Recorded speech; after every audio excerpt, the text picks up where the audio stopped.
Comentar com você neste vídeo sobre a possibilidade do Wendel no São Paulo. Portanto, esse vídeo é sobretudo para você, torcedores e torcedoras do Tricolor do Morumbi, mas eventualmente torcedores de outras equipes que estão aqui, por gentileza, né? Fiquem até o final. Sejam bem-vindos a este vídeo, tá? Muito obrigado também por esta generosidade, tá? O Wendel é um jogador que está com 31 anos de idade, né? Neste momento, não vai mesmo ficar no Porto, né? Com quem tem contrato até meados de 2025, de tal sorte que um pré-contrato já pode ser assinado a partir de janeiro, mas sem essa história de pré-contrato, né? Claramente que um jogador desse, com o perfil que tem o Wendel, não dá para esperar, por exemplo, que termine o contrato para ir lá e contratar de graça. Isso não existe, tá? Claramente que ele deverá ser contratado bem antes de terminar o seu vínculo com o Porto, até por valores bastante acessíveis, porque o Porto sabe perfeitamente que o jogador já não tem mais aquele valor, né, do início de contrato. O jogador já tem uma certa idade também, e tudo isso impacta na redução de valores em termos de negociação, né? Então é de fato uma contratação que pode ser surpreendente, contudo, se ela acontecer, né? Vamos lá. O Wendel, tomara que o Wendel não vire uma nova novela chamada Alexandre, né? Porque foi justamente o que aconteceu. O torcedor do São Paulo foi, de certa forma, enganado aí, né? Também pelos dirigentes, não foi somente por influencers não, tá? Porque na verdade os influenciadores digitais, né, do YouTube e tal, de canais ligados ao São Paulo, falaram aquilo que eles, né, descobriram que estava acontecendo. Havia de fato um interesse pelo Alexandre. O fato é que a gestão do São Paulo lidou muito mal com o interesse pelo Alexandre, né? Então esperemos que isso não volte a acontecer no caso do Wendel, né? Que tudo indica, pode ter sim aí uma concorrência ali do Grêmio, né? O jogador é muito bem visto no Grêmio, né? Contudo, o Grêmio ainda não fez nenhuma manifestação pública de interesse por esse atleta, tá? Então é assim, tem que correr, né? Porque quanto mais vai terminando o ano, né? Mais o Wendel vira perfil interessante para qualquer equipe aqui do futebol brasileiro, gente, tá? Qualquer equipe, porque tem bola ainda com 31 anos de idade para se destacar muito aqui no futebol do Brasil. Deixando claro, na minha opinião, o Wendel é melhor do que o Alexandre. E não é pouco não, é muito, tá? Mas é muito melhor mesmo. Um jogador que quando atua naquela faixa do campo ali, do corredor lateral ofensivo, não tem para ninguém. É melhor, mas muito melhor que o Alexandre, né? Acho que é um jogador, inclusive, que tem uma capacidade de retornar, pelo menos retornar ali até um pouco ali abaixo do setor do balão do meio de campo, né? Ele retorna muito bem, recompõe muito bem. Quando precisa fazer essa recomposição mais longa, né, acho que deixa assim um pouco a desejar, como outros jogadores também o fazem, né? Lateral voltado para ser ofensivo numa equipe contra o Porto, né, cujos adversários, na maior parte do tempo, são adversários muito pequenos, né? O Wendel sempre jogava muito no ataque. E lá no ataque, como lateral ofensivo, ele de fato é muito bom. Também é um jogador que, se eventualmente o Subeldia desejar jogar com 3 zagueiros, ele vai virar um dos melhores alas, talvez o melhor ala atuando aqui no futebol brasileiro. Ele tem 25 jogos na temporada 2023-24, né, com 4 gols, marcou 4 gols, deu 2 assistências, participa muito também das chamadas pré-assistências, tá? Ele esteve envolvido na criação de 35 chances de gols criadas, né? Não é pouco, é muita coisa. Daí a participação dele em muitas pré-assistências, tá? O jogador que desarma, acho que no número até muito importante para um lateral que é tão ofensivo, né? É muito bom no desarme, é muito rápido no desarme, né? Também é um grande recuperador, né? Aí eu acho até que enquanto recuperador de bola, o Wendel é um grande destaque. Seria aqui no Brasil um dos melhores, tá? E acho que o número que ele tem de desarmes, de recuperação na verdade, né? Em torno de 130 recuperações de bola, coloca ele em destaque lá no futebol europeu, tá? Então esse número é altíssimo, é muito bom esse número do Wendel de recuperação de bola, o que mostra que o jogador tem aspectos defensivos extremamente elevados, tá? Quando está em linha, por exemplo, defesa em linha, está recuado, fechando a linha defensiva, é um jogador muito preponderante. Na minha opinião, ele falha um pouquinho nessa recuperação mais longa, essa recomposição mais longa, quando ele está muito à frente e precisa retornar para aquele setor ali perto da área. Aí tudo bem, acho que tem falhas, né, como muita gente tem, dá para entender, dá para perdoar, até porque quando o lateral avança muito e trabalha quase como se fosse um ponta esquerda, neste caso aí, né, cabe aos zagueiros ou aos volantes fechar o corredor lateral, né? Então não é só a responsabilidade do atleta, tá? Mas na recomposição longa ele costuma falhar, é normal, mas falha, tá? Acho que padrão de cruzamento tem uma tendência a setar aí, portanto, 25% dos cruzamentos é o mínimo necessário para tá ok, tá? Porque não é fácil você cruzar E o chamado cruzamento correto, acho até que injusto com o jogador que cruza, né? Ele só é considerado correto quando ele atinge ali o cabeceio, por exemplo, do jogador da sua equipe, né? Então, quando o zagueiro intercepta, não é considerado cruzamento correto, tá? É injusto, tá? Porque muitas vezes o atacante está bem posicionado para receber essa bola, o cruzamento vai na cabeça do atacante, mas ele fica parado, o zagueiro vai lá e tira. É considerado cruzamento errado. Então, 25% de acerto é o número, assim, é um número que está no limite do bom, mas é bom, né? Eu acho até que muito bom, tá? Porque, em geral, o Wendel, quando ele cruza pelo alto, grande parte desses cruzamentos pelo alto, ele aumenta ainda mais o percentual de acerto, tá? Que é justamente aí no cruzamento por elevação que os laterais costumam falhar e ter números ainda mais ruins, tá? É um jogador de um toque qualificado, tem muita qualidade nesse toque, nessa transição, muito rápido, muito atento, né, aos acontecimentos do jogo, muito participativo no campo de ataque e, portanto, é um lateral que, se jogasse no São Paulo e tiver condição física, tá? Porque vem de uma lesão meio séria aí, né? Parece que agora já está recuperado, né? Então eu acho que seria talvez o lateral top, né? Concorreria para ser o melhor lateral esquerdo atuando no futebol brasileiro. Mas eu acho até que ao chegar, pegar a camisa do São Paulo, acho que os outros que tem que correr atrás dele, porque ele já começa, na verdade, na frente de todos os laterais que temos atuando hoje no futebol brasileiro. Inclusive Alexandro, tá? Alexandro, na minha opinião, perto do Wendel, não joga nada, tá? O Wendel é muito melhor que ele, é um jogador muito mais interessante, né? E a despeito dos seus 31 anos de idade, ele ainda tem muito a entregar. Então, se de fato o São Paulo contratar este atleta, né? Parece que o monitoramento já tem algum tempo aí, né? E o interesse parece que agora é maior, né? Então, eu acho que seria de fato uma contratação top, tá? Que saiu uma nova pesquisa sobre torcidas do Datafolha. O Flamengo é o primeirão, o Corinthians é o segundo, e essas situações estão consolidadas desde sempre. E aí sempre o São Paulo aparecia como terceiro e o Palmeiras colado em quarto. Mudou. Agora, o Palmeiras é o terceiro colocado e o São Paulo o quarto colocado. Arnaldo Ribeiro, claro que é resultado do que o Palmeiras ganhou nos últimos anos e que o São Paulo não ganhou nos últimos anos. Não, primeiro que não é um resultado definitivo, né? É a pesquisa Datafolha, claro que não. Um ponto percentual, mas sempre, né, numa amostragem assim, pequena. É sempre assim, certo?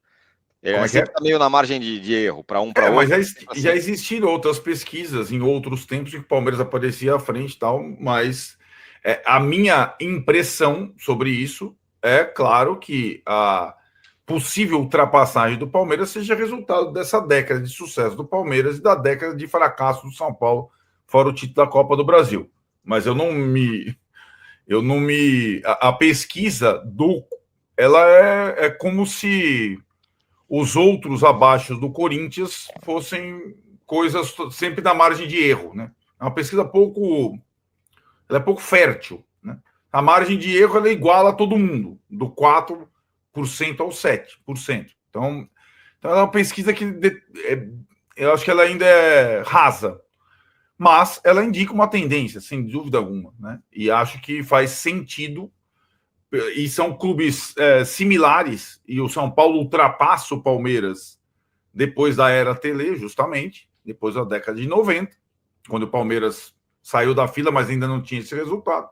E agora o Palmeiras, depois de muito tempo, pode ultrapassar o São Paulo, está ultrapassando o São Paulo. A questão aí não para mim, principal o ranking, o Palmeiras ter passado à frente. É a distância atual dos dois clubes. E é aquilo, como o Palmeiras ultrapassou o São Paulo, não só na torcida, mas como instituição, né? E largando de uma situação muito precária, né? E o Palmeiras conseguiu isso nesses últimos tempos. E aí, até por seus dirigentes conseguirem, inclusive, negociar melhor acordos, né? E arrecadar mais, né, do que o São Paulo, que tem muitas dificuldades nesses últimos tempos, dormiu no tempo. Agora, com essa administração, voltou a arrecadar alguma coisa. E acho que isso que é o mais preocupante do que exatamente o ranking. É o São Paulo atrás do Palmeiras institucionalmente, né? E acho que, curiosamente, a tentativa agora do São Paulo de recuperação econômica, ela faz lembrar um pouco o que o Palmeiras fez lá atrás, para fazer a roda girar de uma forma diferente, né? É o que o São Paulo está fazendo, tipo, palmeirando, né? E aí a questão, eu acho que o torcedor do São Paulo não precisa ficar melindrado com o resultado da pesquisa. O torcedor do São Paulo é a única coisa boa do São Paulo nos últimos tempos. O torcedor do São Paulo, ele tem enchido o estádio como nunca aconteceu. O torcedor do São Paulo, mais do que isso, tem apoiado o clube, o time. Eu vi o artigo do Danilo Lavieri, lá você falou. Essa situação não acontece no estádio do São Paulo há milênios, né? A torcida do São Paulo foi aquela que levou o time ao aeroporto. A torcida do São Paulo fez aquilo contra o Corinthians. A torcida do São Paulo, lá no ano de luta contra o rebaixamento, fez aquilo. Então, eu acho que a torcida do São Paulo, ela não precisa ficar melindrada com o ranking, se ela está em quarto lugar e não em terceiro mais. O que tem que ficar preocupado com a pesquisa, com a diferença institucional, é a direção do São Paulo, né? Não é o São Paulino, é a direção do São Paulo. São os comandantes. Assim como você falou que o André Sanches, o Roberto de Andrade, o Duílio Monteiro Alves, o Melo, deveriam ficar com vergonha do que está fazendo a Gaviões da Fiel, o Casares, o Leco e a turma toda deveriam ficar com vergonha da pesquisa ou das diferenças que o Palmeiras tem hoje para negociar patrocínio, cotas em relação ao São Paulo e estrutura também. O torcedor do São Paulo não tem motivo nenhum para ficar chateado ou melindrado com isso. O torcedor do São Paulo, você pode perguntar para o líder da torcida do Palmeiras ou para o líder da torcida do Corinthians, é o mais fiel dos últimos anos. Isso basta. O comportamento do torcedor do São Paulo é exemplar na última década. O do clube e do time, não. Tem uma ironia ainda nessa história toda, que quando o São Paulo foi tricampeão brasileiro, e aí ele estava na frente nas pesquisas, todas as pesquisas, ele aparecia na frente do Palmeiras naquela época, né? Campeão mundial, tricampeão brasileiro e tal. E o Casares, que era diretor de marketing do São Paulo, naquela ocasião falou: nós vamos ser a maior torcida do país. Nós vamos crescendo. Como o Andrés, quando o Corinthians falou que vai ultrapassar o Flamengo, que é maior, não é isso? Foi a mesma situação. Quando tá por cima, parece que vamos ganhar o mundo. Eu já conheço essa história. Massa, então tem isso. A torcida do São Paulo, na pesquisa, está menor do que a do Palmeiras, mas na fidelidade está muito legal, né? Talvez seja o momento de fidelidade da torcida do Corinthians, do São Paulo mais legal. E aí eu vejo da história do Palmeiras, que é uma torcida absolutamente apegada ao seu time, tá? E abraçada ao seu time, isso é indiscutível. Só pego o exemplo ali do texto do Lavieri, falando que ele foi no jogo e ficou incomodado, tarará, que também é meio que um efeito colateral de quando você ganha pra caramba. É a dor do crescimento. É isso. Mas diga lá. Bom, vamos lá. Esse número, 7%, metade, hoje o Corinthians tem 14%, o Palmeiras tem 7%. Isso serve para quê? Se você não souber usar, não serve para nada. Entendeu?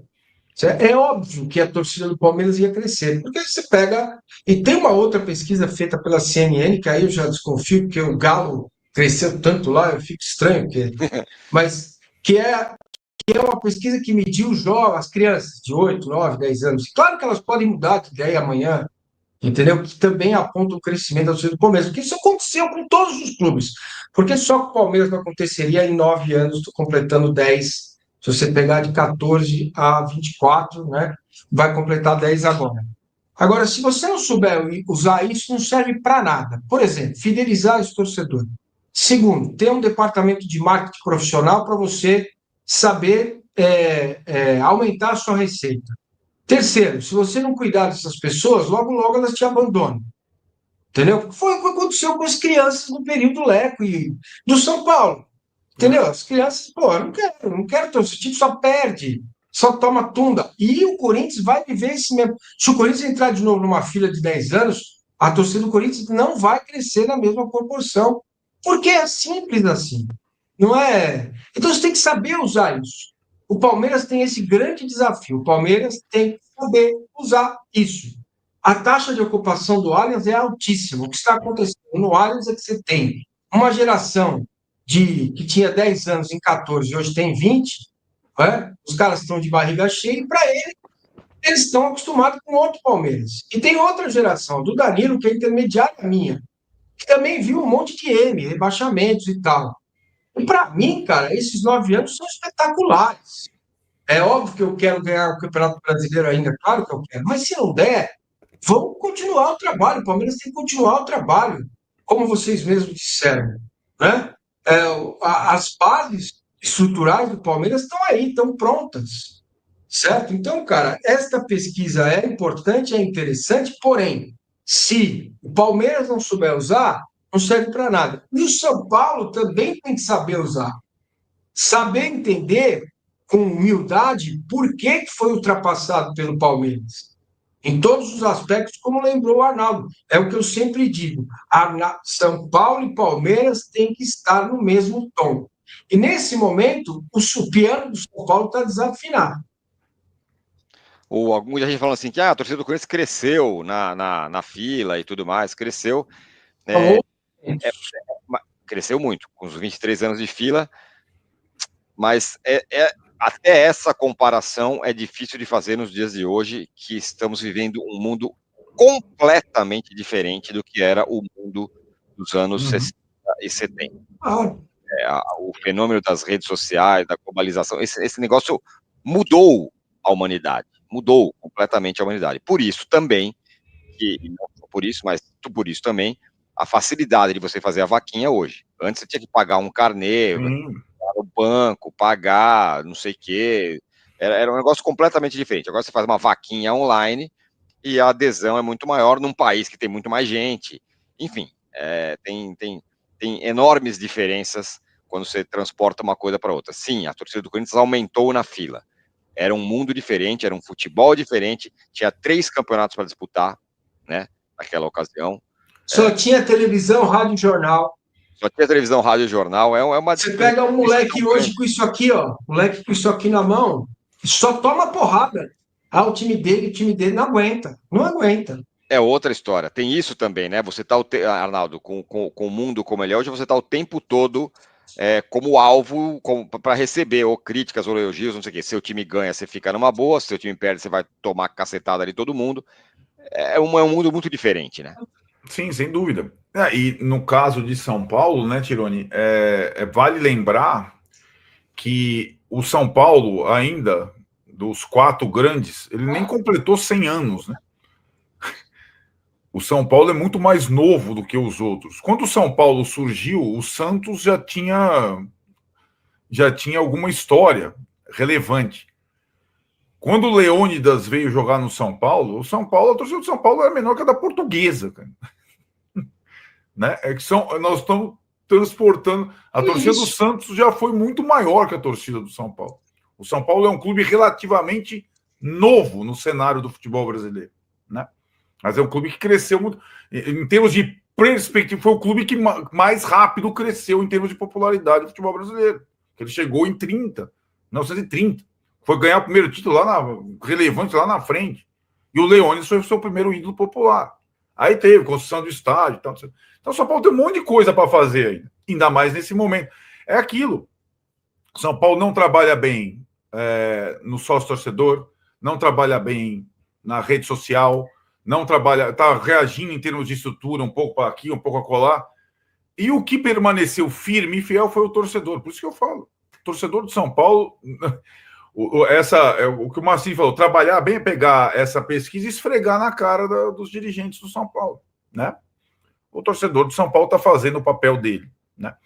E na verdade, né, o Morumbi popular, ele só vai continuar popular se o preço do ingresso, é o que eu estou falando, ticket médio do São Paulo já está tão caro como o do Corinthians.